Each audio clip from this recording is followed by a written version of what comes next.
le constat de cette finale. Qui commence par le constat entre ce qu'on attendait et ce qui s'est passé? C'est une colossale surprise, comme vous l'avez dit, on peut le faire avec l'accent allemand. Non, mais évidemment, on pensait qu'il y aurait match. Ce sont deux équipes qui sont vraiment belles à voir jouer, qui sont collectivement très fortes. Et là, moi, ce qui m'a vraiment surpris, c'est que l'Atalanta a tout de suite démarré le match. Parce que face à la Juve en finale de la Coupe, ils ont joué que la seconde mi-temps, par exemple.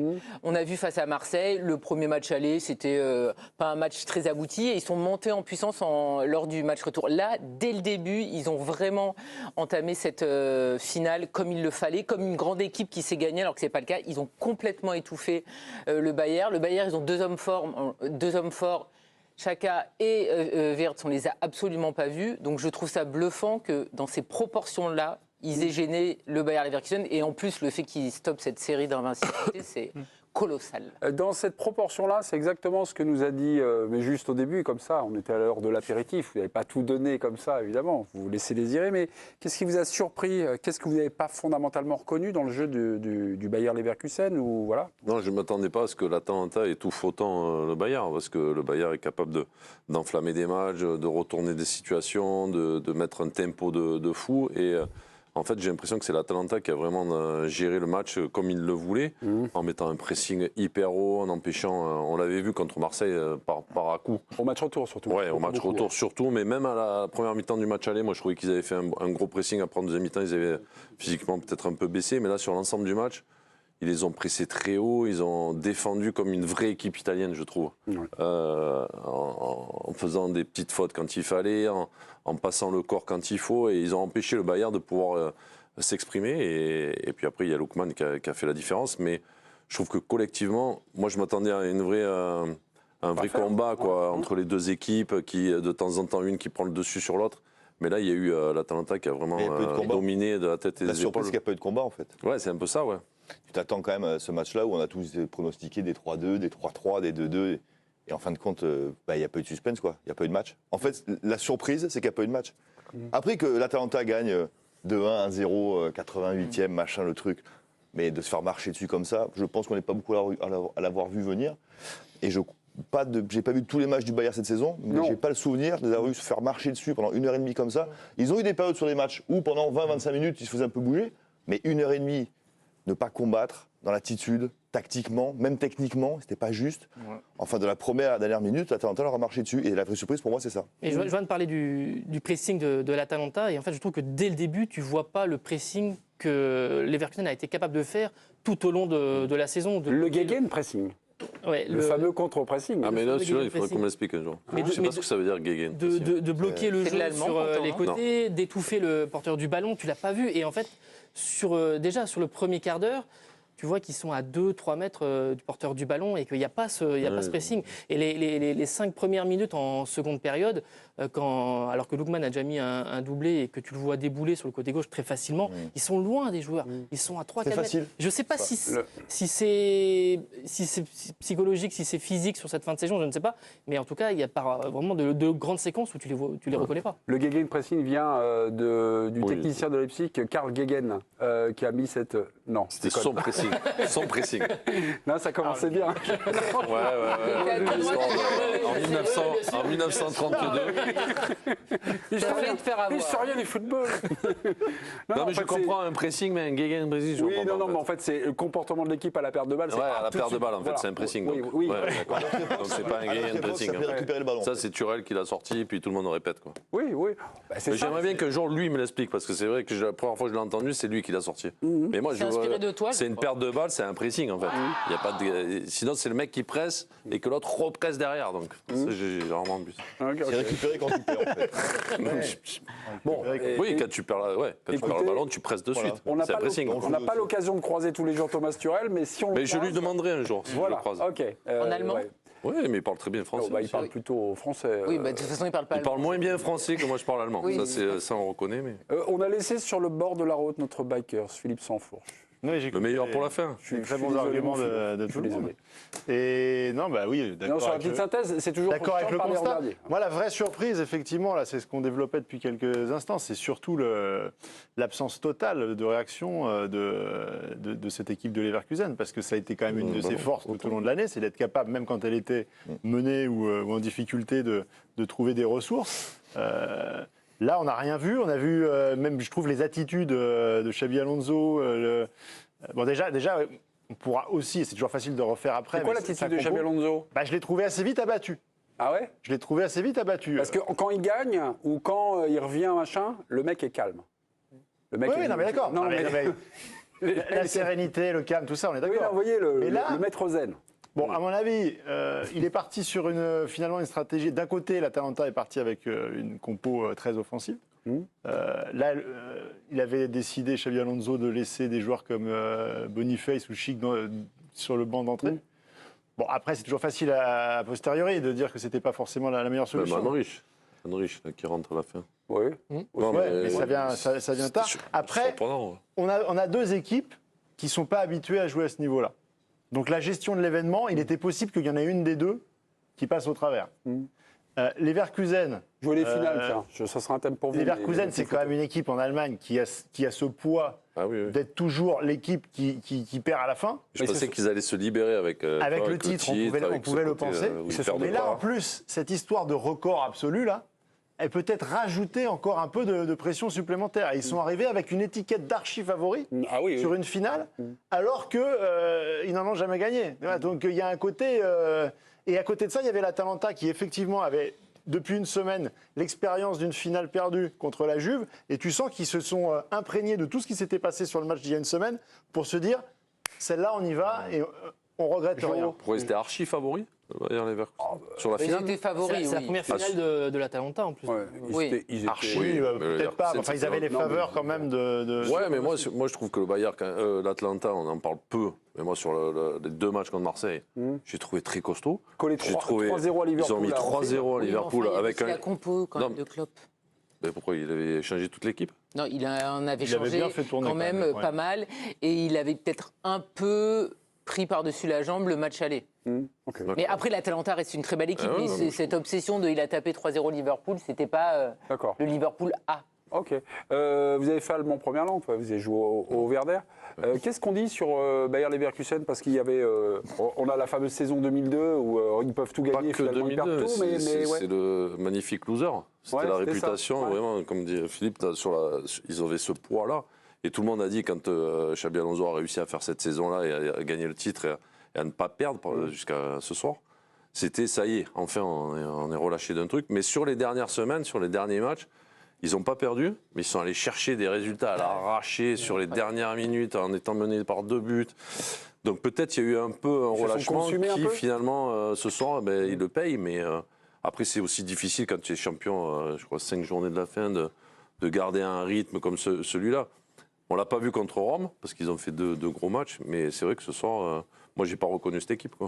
J'ai pas lu vos CV avant d'arriver en plateau, mais sur la gestion d'une finale, vous avez fait des finales, je sais que vous avez fait le doublé coupe championnat, vous avez fait la finale de l'Euro, vous avez fait des finales de Coupe de France. 2 finales perdues. Ouais, 2 finales. Non, non, mais sur les gestions d'un match si bon, il y en a un qui a perdu, il y en a un qui a gagné, mais c'est... Non, j'en ai perdu aussi. Vous en avez perdu aussi. Ok. Bon, racontez-nous ces matchs qui sont un peu particuliers. Qu'est-ce qui revient comme souvenir? Je ne sais pas s'il y a des recettes ou pas. J'ai le souvenir, alors pour le coup, d'avoir enfin, pas moi, mais on avait fait deux bons matchs. Je ne suis pas passé à côté comme le Bayern ce soir. C'était quand prenez-moi par la main. Là. PSG Auxerre et PSG Lyon. On perd contre Auxerre à la 94e minute, but de Boumsong. 94e arrêt de jeu, qu'est-ce que tu veux? Oui, bon, c'est les arbiteurs, merci, au revoir. Et puis contre Lyon, on doit gagner 3-0, on perd en prolongation. Donc j'ai pas le souvenir d'être passé à côté d'une finale. Après, les perdre ou les gagner. Oui, d'accord. Voilà, sur un fait de jeu, sur un carton rouge, je me rappelle une année. Bon. Mais je ne me souviens pas d'avoir une équipe tétanisée par l'enjeu. Je n'ai pas ce souvenir-là. Au-delà du résultat, qu'est-ce qui fait le jour de la finale? C'est, je sais pas, le temps passe plus longuement, on y pense, il y a des trucs bizarroïdes. Non, mais après, tu as une pression particulière parce que tu sais que tu peux aller chercher un titre, il y a une coupe à aller chercher, c'est un événement particulier. Et puis ça se joue sur un match, quoi. Souvent, ça se joue. Moi, j'ai fait des Coupes d'Italie où ça se joue aller-retour, donc c'est un peu moins pression sur un seul match. Un seul match, tu sais que. Il y a 90 voire 120 et puis après c'est où tu es le plus heureux ou tu es le plus triste. Donc c'est particulier. La pression, elle arrive jusqu'à quand? Elle arrive dès le coup de sifflet, enfin dès le coup d'envoi. Bon, ça y est, c'est parti ou il y a encore 5 minutes de rodage? Après c'est personnel. Moi la première, elle a été un peu plus difficile à gérer par rapport à la première, quoi. Tu vois, c'est un truc, c'est un poids important et je trouve que moi j'étais. Non, c'était à Bordeaux, en Coupe de la Ligue contre le PSG. Ouais. Tu vois, moi j'ai eu la chance de faire le dernier au Parc et la première au Stade de France l'année d'après, tu vois, non, c'était Strasbourg et après Paris au Stade de France. Strasbourg, on était passé un peu à travers, et moi en particulier, mais c'était une première, donc c'était un peu...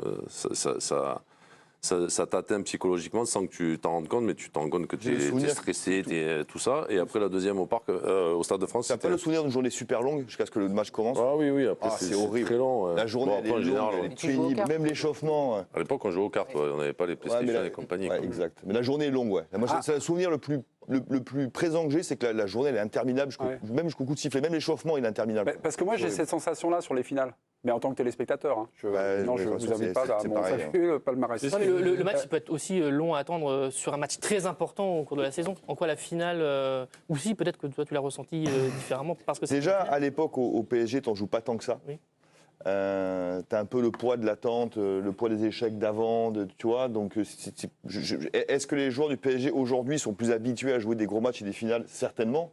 Le PSG l'année 2000, on n'en jouait pas tant que ça, si tu veux. Donc, tu avais aussi ce poids-là de se dire, waouh, attends, là c'est maintenant. Tu vois. Voilà. En général, c'était pour sauver la saison. Et puis un statut comme tous les matchs, tu vois, où c'était un peu le rendez-vous où ta carrière pouvait basculer. Donc pour toutes ces raisons, c'était une journée très pénible en général. Assez de souvenirs d'anciens joueurs. Revenons à l'actualité. C'est Karine qui, vous avez un moment levé la main. Oui, non, parce qu'en fait, j'ai vraiment hâte d'entendre les joueurs italiens parce que. Enfin, je sais pas, mais s'ils venaient à parler de la finale perdue face à la Juve, je trouverais ça totalement logique parce qu'ils entament le match à l'envers, ils prennent le but très tôt et ils mettent plus d'une mi-temps pour finalement se libérer et jouer vraiment cette finale. Et là, on a vu l'exact inverse. Et finalement, alors c'est débile à dire après, mais cette défaite face à la Juve les a peut-être aidés et propulsés à être au taquet dès l'entame de la finale et aussi donc à les aider à gagner. Et j'ai envie de savoir s'ils vont en parler parce que je trouve que vraiment ils n'ont pas du tout montré le même visage et c'est fort en une semaine d'arriver à oublier ta déception d'avoir joué qu'une mi-temps ou voire une demi-heure sur une finale, quoi. On a un nouveau message, une question d'un téléspectateur, vraisemblablement. Oui, c'est sur l'équipe Connect que ça se passe. C'est une question de Jaja de l'OM. La démonstration de l'Atalanta Bergame rend-elle l'élimination face à l'OM moins douloureuse? C'est Jaja de l'OM. Oui. Qui veut répondre à Jaja? À mon avis, c'est Longoria qui a envoyé ce message. Non, je ne sais pas. Non. On ne sait pas si c'est... Non, pas du tout. Non. Mais non, parce que Pourquoi ce visage si sévère pour répondre à Jaja Pablo? La saison de Marseille est ratée. Et c'est pas la demi-finale qui est honteuse. C'est tout ce qu'ils ont fait avec des non-matchs, avec des changements de coach, avec la politique sportive. Je veux dire, ce qu'il y a de mieux dans le championnat est raté. Le retour est complètement raté. Ils se sont fait rouler dessus. Oui, d'accord. Mais c'est la différence, c'est l'écart de niveau. Mais le retour, il n'est pas honteux. C'est l'aller qui est plutôt pas la réalité de ce qu'on voit. Il est insipide en fait. Il est logique. Le retour, oui, il est logique. Je suis d'accord. Mais c'est pour ça que Jaja. Non mais Jaja, il a pas. Ils n'étaient pas favoris de toute façon. Qu'est-ce qu'on dit à Jaja? On dit à Jaja que la démonstration de l'Atalanta ce soir ne rend en rien ni plus glorieuse ni plus honteuse l'élimination de l'OM en demi. Elle est juste logique en fait. Moi, le retour, ils se sont fait marcher dessus. Mais l'aller, le score, il ne reflète pas le match. Ah, ça, c'est Jaja qui va être intéressé. Ça. Oui, parce que Marseille doit gagner ce match. 2-1, voire 3-1. Donc, c'est pas le même retour si tu vas à l'Atalanta, à Bergame, avec un but d'écart, voire 2. Moi, pour moi, il rate le coche sur le match aller. Parce qu'après, le match retour, succession, on savait que les matchs à l'extérieur, l'OM a beaucoup de mal. Après, une saison ratée, oui, en championnat. prends en Ligue Europa, c'est pas une saison ratée quand même. Oui, enfin. Tu fais demi-finale. Non. Mais ça sert à quoi de faire demi-finale? Donc les Leverkusen, ils ont raté leur saison en Ligue alors, Europa. Je crois qu'ils sont juste champions d'Allemagne. Non, je te parle en Ligue Europa, donc ils ratent la Ligue Europa. Alors le Bayer Leverkusen, ils n'ont pas fait X finale, ils font 50 matchs sans défaite. Non, mais d'accord, tu vas pas refaire la saison. Là, je te parle juste. C'est-à-dire que si les mecs ils perdent la finale, ils ont raté la Ligue Europa. Mais ça n'a rien à voir.